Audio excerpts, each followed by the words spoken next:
내 친구는 그냥 무당을 하는 게 맞다. 제 아는 언니의 얘기를 해보겠습니다. 1. 15년 전 그 언니는 서울로 상경을 했습니다. 은평구 응암동에서 기거하고 있었을 때였어요. 그 언니는 고향이 섬이라 서울에는 아는 사람도 없었고 해서 먼저 올라온 친오빠와 함께 집을 잡았죠. 방은 2개짜리로 반지하는 건강이 안 좋아서 조금 더 돈을 내고 1.5층짜리로 잡았대요. 처음 이사 온 날 이것저것 정리를 하고 클렌징을 하기 위해 화장실에 들어갔어요. 화장실 구조는 거울이 있고 오른쪽에 문, 2m 떨어진 왼쪽 벽에 창문 이렇게 돼 있었죠. 끝나시에 핫팬츠인 가벼운 차림으로 거울을 보면서 클렌징을 하고 있었는데 덜컹덜컹 하는 소리가 나더래요. 그냥 바람이려니 하고 신경 안 쓰고 계속 클렌징을 하는데 또 덜컹 하는 소리가 나더래요. 문 쪽을 보면서 오빠가 가굴치를 다시 하나 하고 들어봤는데 문 밖에서 나는 소리치고는 가깝대요. 그냥 신경 안 쓰고 거울을 보려고 하는데 또 덜컹하는 소리가 나더래요. 생각을 해보니까 오늘은 바람 한 점 없는 맑은 날씨였는데 혹시나 하는 마음에 천천히 왼쪽 창문 쪽으로 고개를 돌려고 했대요. 분명 닫혀 있었던 왼쪽 창문이 15cm가량 열려 있었고 그 틈 사이로 파란 개가 막 아래 벽 쪽을 휙휙 더듬고 있더래요. 나중에 오빠가 밖에 나가봤을 때 화장실 창문 아래에 사다리 하나가 받쳐 있었다고 해요. 귀신 얘기는 아니지만 그때 장면을 생각하면 너무 소름 끼치지 않아요? 1. 우리 사무실 옆에는 DM 사무실이 있는데 그 중에 한 여자애와 친하게 됐어요. 나이는 나보다 1살 어리지만 성격도 괜찮고 어딘가 모르게 영감소녀 비슷한 분위기가 났죠. 두 사무실이 점심시간이 같은 관계로 점심 먹고 나서 가끔 얘기를 하고 놀고는 했죠. 가을이 됐으니 서로 다이어트 좀 하자면서 얘기를 했어요.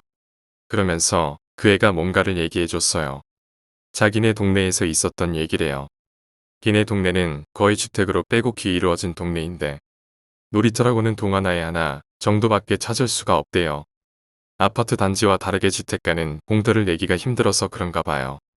500m 정도 되는 거리에 놀이터가 있어서 어렸을 때는 부모님과 같이 아니면 절대 놀이터를 못 가게 했대요.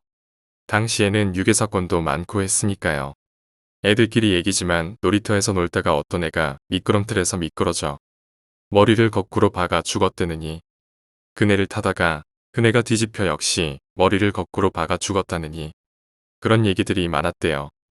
왜 하필 다 거꾸로 박히는 건지는 모르겠지만 어린 마음에는 너무 무서운 일들이어서 항상 해지기 전에 집으로 돌아가고는 했었대요. 어쩌면 저녁까지 놀이터에서 못 놀게 한 어른들의 거짓말이었을 수도 있고요.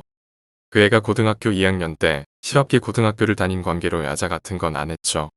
집에 일찍 와서 저녁 먹고는 시간이 남아돌아서 쓸데없는 짓도 많이 하고 돌아다녔다며 웃었죠.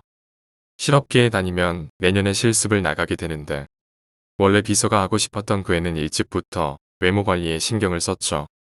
동네에 사는 친구들 3명이랑 매일 저녁마다 만나서 줄넘기나 훌라후프 같은 걸 하면서 운동을 하기로 했대요. 물론 처음엔 운동을 열심히 했지만 나중에는 아예 자리를 폈대요. 매일 만나서 하루 있었던 얘기다. 누구 욕으로 수다를 떤다거나 연예인에 대한 얘기. 가끔은 돈 모아서 술 마시기. 자기 말로는 학창시절 중 가장 기억에 남는 재밌는 일이었대요. 그렇게 매일 만나서 놀다 보니까 전화하거나 약속을 안 해도 드라마 끝날 시간인 10시가 되면 놀이터로 모였대요. 어느 날은 놀이터에 가서 친구들 기다리는데 10시 반이 넘어가도록 친구들이 아무도 안 오더래요.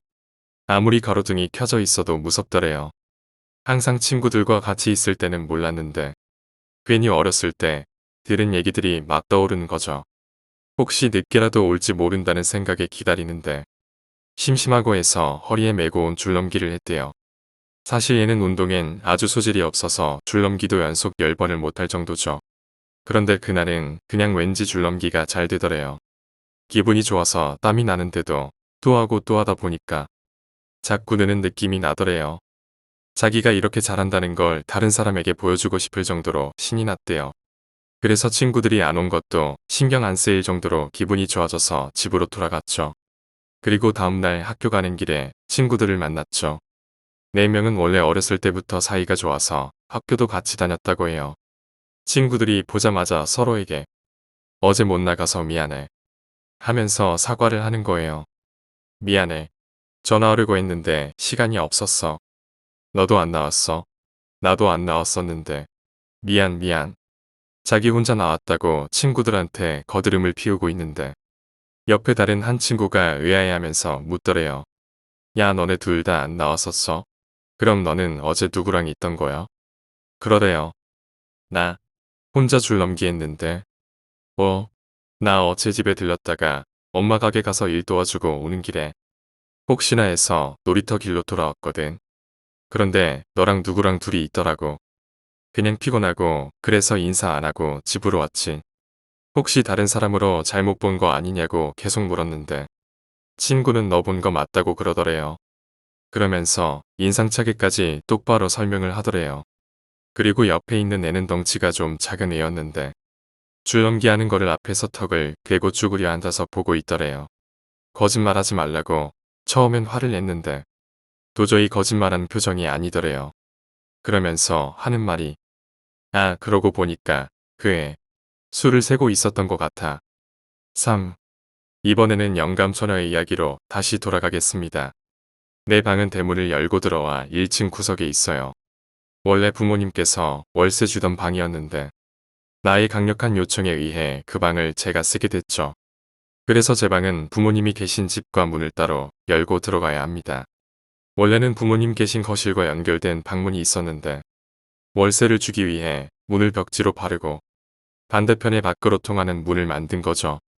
덕분에 제 방에는 싱크대와 화장실이 붙어 있는 그런 원룸식이에요. 가끔 친구들 몰래 데려와 술 마시고 그래도 조용히만 하면 잘 티 안 났어요. 최근에 영감소녀가 제 방에 놀러 왔어요. 영감소녀는 이 방으로 옮기고 처음 온 거죠. 리모델링 한 지 2년 정도에 어떤 언니가 1년 반 정도 세를 들어 살았기 때문에 사실 저도 이 방을 쓴 지 얼마 되지는 않죠. 영감소녀와 칠레산 와인 2병을 사와 소주잔에 마시고 있었죠. 항상 만나면 고등학교 때 얘기뿐이지만 우려먹고 또 우려먹어도 재밌는 게 추억이더라고요. 한참 얘기하다 보니 무식하게 2병을 다 비운 상태였고 거의 해롱해롱한 기온에 잠이 들었죠. 한참 잠을 자는데 새벽 3시 정도쯤 영감소녀가 저를 툭툭 치더니 야, 방문 좀 닫아. 이러는 거예요. 얼떨결에 자다 일어나서 문을 확인했지만 문은 잘 닫혀 있었죠. 그리고 다시 자리에 누워 이불을 덮으려고 하는데 영감소녀가 또 툭툭 치면서 방문 좀 닫아. 이러는 거예요. 잘 보니까 잠꼬대더라고요.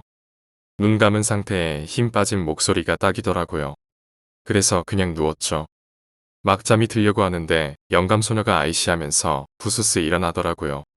마치 일요일에 늦게까지 자려는데 거실 TV 소리가 시끄러워서 깬 듯한 표정으로요.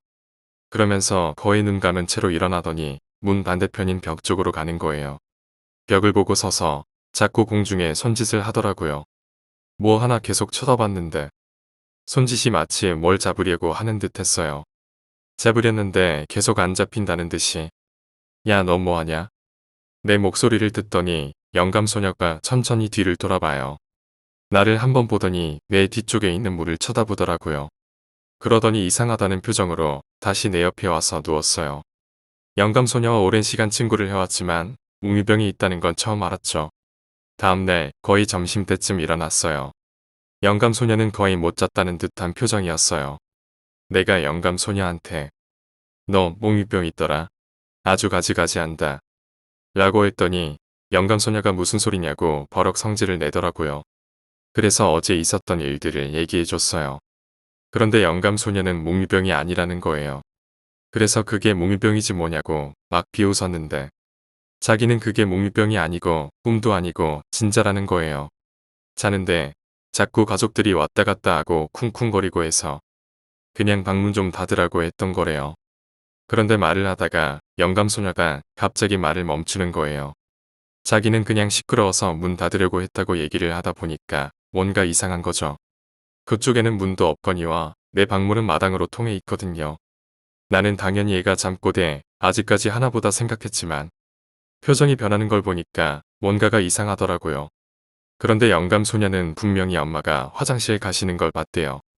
그리고 어떤 어린 남자애가 몰래 자다 내려와 거실에서 컴퓨터 하는 걸 봤다는 거예요.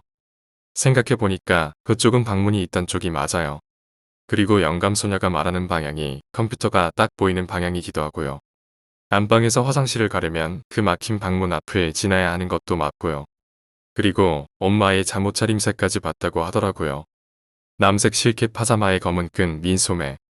그리고 몰래 나와 컴퓨터 하던 그 꼬마는 방학이라 놀러온 사촌동생이고요. 사촌동생이 놀러 왔다는 걸 영감소녀가 알 턱도 없거니와 우리 엄마의 잠옷 차림까지 생생하게 본 영감소녀 덕에 당분간 잠을 잘 때 형광등을 켜고 자야만 했죠. 자다가 괜히 깨고 영감소녀는 막힌 문 건너편의 광경을 어떻게 그렇게 생생하게 본 걸까요? 우연일 수도 있는 상황이지만 나는 내 친구가 무섭습니다. 4. 얼마 전에 회사 근처에 괜찮은 무당집이 있다고 해서 옆 사무실에랑 같이 점을 보러 갔죠. 사실 저는 점 같은 거 잘 안 믿기 때문에 그냥 따라만 간 거였어요. 요새 무당들은 인생을 긍정적으로 살아라 이런 얘기들 많이 해주잖아요. 운명은 개척하는 거라고 말하는 무당도 있다고 하더라고요. 저는 그런 얘기를 들으면 나도 무당할 거다라고 늘 생각이 들죠. 아무튼 따라갔는데 유명한 무당이라면서 신주 모셔다 놓은 그런 전체적인 환경이 후지더라고요. 그러자 같이 간 친구는 원래 이런 사람들이 더 용하다면서 좋아했고요. 한 20분 정도 기다리다가 친구가 들어갔죠. 처음 볼 건 아니지만 이런 데가 처음이라 너무 궁금해서 따라 들어갔어요. 사실 잘 맞추나 안 맞추나 시험을 해보려는 의도가 있기는 했죠. 싫어하는 것까지는 아니지만 믿지는 않았었거든요. 그 무당은 나랑 친구랑 같이 들어가자 엔터요 라고 짧게 얘기하고는 서류를 읽어보더라고요. 아무래도 친구에 대한 대략적인 프로필이었겠죠. 그러더니 고개를 들어 나를 보더라고요. 그러면서 요즘 따라 몸이 허약한 건 왜 그렇다고 생각해? 라고 묻는 거예요. 그래서 제가 아니라 이쪽인데요. 라고 대답을 했죠. 그러면서 속으로 이거 사입이다. 라는 생각이 들었어요. 그 무당은 고개를 돌리더니 내 친구랑 얘기를 하기 시작했어요. 저는 방안이 신기해서 둘러보느라고 무슨 얘기를 하는지 자세히 듣진 못했지만 대충 몸이 요즘 따라 이유 없이 안 좋다 이런 얘기 같았어요. 원래 가을에는 잠 오고 몸 처지고 그런 게 당연한 거 아닌가 하고 생각이 들었죠. 게다가 환절기니 감기 걸린 걸 수도 있고 그 무당은 친구와 이런저런 얘기를 하더니 저에게 같이 온 친구는 모서리를 조심해야겠어. 이러는 거예요.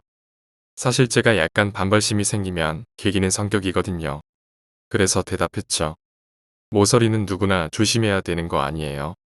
그러자 그 무당의 표정이 꿈틀함과 동시에 친구가 제 무릎을 살짝 치더라고요. 그런데 맞는 얘기잖아요. 그리고서는 왜 자기를 안 믿냐는 표정으로 제 얼굴을 뚫어져라 보는 거예요. 괜히 말대꾸한 것 같고 머쓱해지더라고요. 그러니까 이왕에 얘기를 해주려거든 좋은 얘기를 해주던가 아니면 그냥 말을 말던가. 그 무당은 상체를 내 쪽으로 살짝 내밀더니 이곳저곳 쳐다보는 거예요. 그러면서 저보고 불조심하고 지금의 헤어스타일이 나랑 안 맞는다는 거예요. 또 한 번 욱하면서 불은 누구나 조심해야 되는 거고 내 헤어스타일이 어때서요? 라고 하고 싶었는데 그냥 내내 하고 대답을 했죠. 그러면서 나한테 이것저것 사소한 걸 물어보더라고요. 어렸을 때 뭐 사고 난 적은 없느냐 이런 얘기들이요. 그런데 이상하게 다 틀리는 거예요. 전부 다.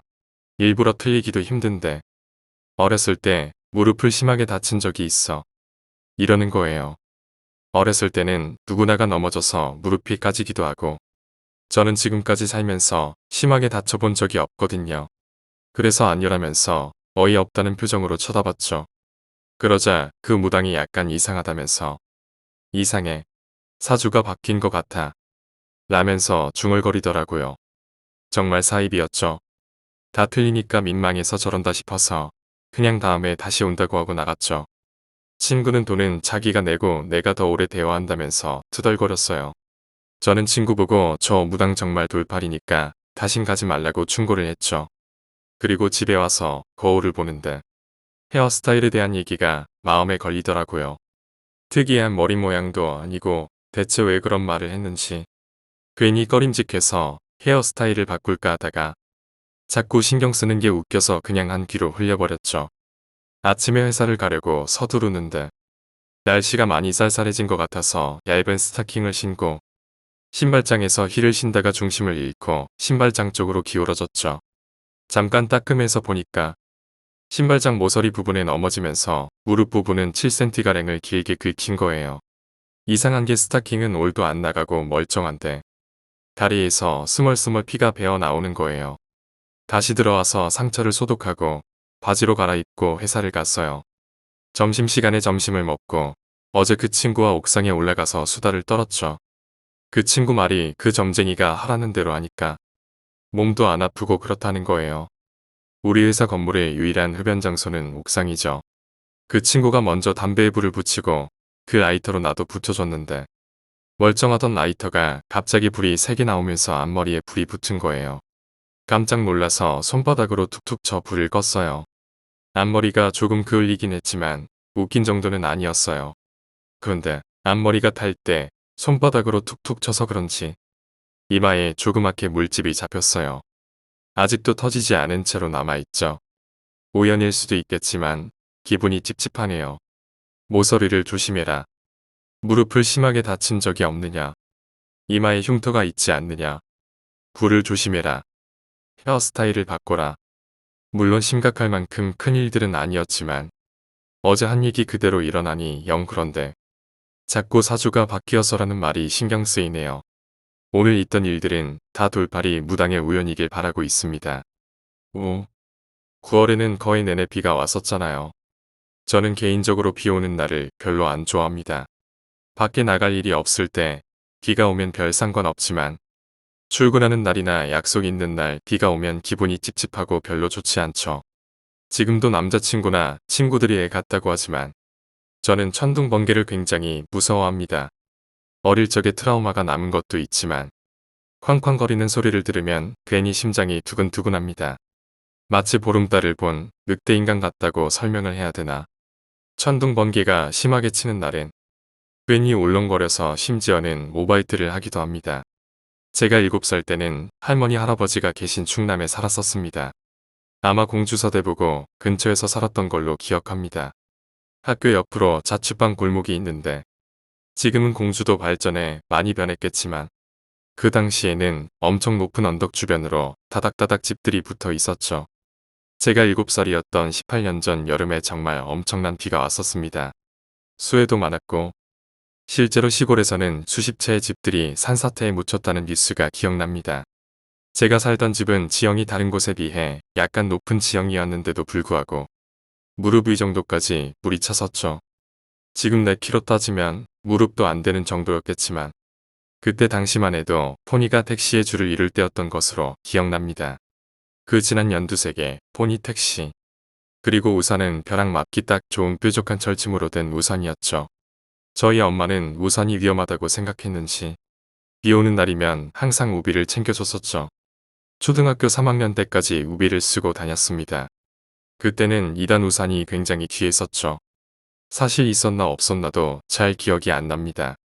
아무튼 우비를 입고 신으나 마나 한노란 장화를 신고 집에 오는데 언덕을 올라가기 직전에 내 앞에 택시가 서더니 한 남자와 여자가 내렸습니다. 잊을 수도 없습니다. 그 남자는 군청색의 양복에 빨간 넥타이를 했고 여자는 크림색의 어깨에 뽕 가득한 원피스를 입고 있었죠. 남자가 먼저 내려 우산을 펴고 여자가 내렸는데 동시에 번개가 쳤습니다. 언덕을 올라가려다가 뒤에서 무슨 소리가 나서 돌아봤습니다. 끄윽 하는 소리가 장대 빗소리에 묻혀서 작게 들렸고 뒤로 이어지는 털썩 소리는 제법 크게 들렸었죠. 그 소리의 뒤를 돌아봤는데 아까 택시에서 내린 남자와 여자가 바닥에 누워 있었고 2m쯤 갔던 택시에서 택시기사가 내려서 그쪽으로 달려오고 있었죠. 곧 사람들이 모였고 저는 그 나이에도 뭔가 사건이 일어났구나라고 알 수 있었죠. 번개를 맞았다는 건 대충 짐작으로 알았지만 별로 걱정을 하지 않았습니다. 왜 만화에서 보면 만화 주인공들이 번개 맞았을 때 머리가 지지직 타고 얼굴에 수컴백만 묻는 정도잖아요. 오히려 그 장면을 생각해 내게는 웃긴 사건이었는지도 모르죠. 늦은 시간 아빠가 거의 비를 다 맞고 퇴근을 하셨죠. 저의 아빠는 경찰이셨습니다. 저는 항상 아빠가 오는 시간에는 깨어 있었죠. 아빠 주머니에서 나오는 잔돈들이 그럴 가치가 있었다고 생각을 했었던 것 같습니다. 아무튼 아빠가 들어오면서 하시는 말씀이 오늘 비 와서 일찍 들어오려고 했는데 이러시는 거예요. 엄마가 무슨 일이냐고 묻자 아버지 하시는 말씀이 신혼여행을 갔다 온 한 부부가 번개에 맞아서 즉사를 했는데 그 일을 처리하다 오셨다는 거였습니다. 어린 나이에 죽음이라는 단어는 그다지 공포의 소재가 되지 않았던 것 같습니다. 죽음이라는 것에 대해서 느껴본 바가 없었기 때문이 아닐까 합니다. 죽음에 대해서 무서워하지는 않았지만 호랑이나 귀신을 무서워했던 이유는 잘 모르겠습니다. 아무튼 내가 본 그 두 사람이 죽었다라는 말을 듣자 뭔가 알 수 없는 기분이 들었습니다. 지금이야 눈앞에서 두 사람이 죽으면 너무 무섭고 자꾸 그때 일이 생각나고 밤잠을 설칠 테지만 그때 당시에는 뭔가 신비로운 느낌이 들었습니다. 번개를 맞으면 죽는다라는 사실을 목격한 목격자라는 생각이 왔을까요? 하지만 사람의 본능이라는 것 자체는 공포를 느끼고 있었는지도 모릅니다. 어떻게 보면 변태 같지만 그 어린 나이에는 공포감을 뭔가 흥분으로 착각했을 수도 있었고요. 잠을 자는데 그날 밤은 계속 천둥 번개가 쳤었습니다. 엄마는 저녁에 들은 얘기가 무섭다며 집안의 전기제품이란 제품은 모두 코드를 뽑고서야 잠에 들 수 있었죠. 잠을 자는데 번개 소리에 잠에서 깼습니다. 그 당시에는 집안이 어려웠기 때문에 온 가족이 한 방에서 잠을 자던 시절이었죠. 저는 막내라 가운데서 항상 잠을 잤는데 번개 소리에 깨기도 했고 답답하기도 해서 몸을 세워 앉아 있었죠. 몇 분 간격으로 계속 번개가 치는데 이상하게 심장이 막 울렁거렸어요. 온몸에 열이 있는 것 같은 기분이었죠. 번개 소리가 들리기 전에 빛이 먼저 반짝했는데 그 순간 창문에 두 사람의 그림자가 보인 것 같았습니다. 그리고 바로 뒤이어 꽝꽝 소리가 났죠. 심장이 아주 심하게 뛰기 시작했고 저는 공포심을 이기기 위해 큰 소리로 울어댔습니다. 어린 아이들만의 특권이라고 할 수 있죠. 아무튼 내 울음소리에 부모님이 일어나셨고 갑자기 오른 열에 아버지 등에 엎여 병원 응급실을 가게 됐었어요. 그 뒤로 번개를 무서워하기 시작한 것 같아요.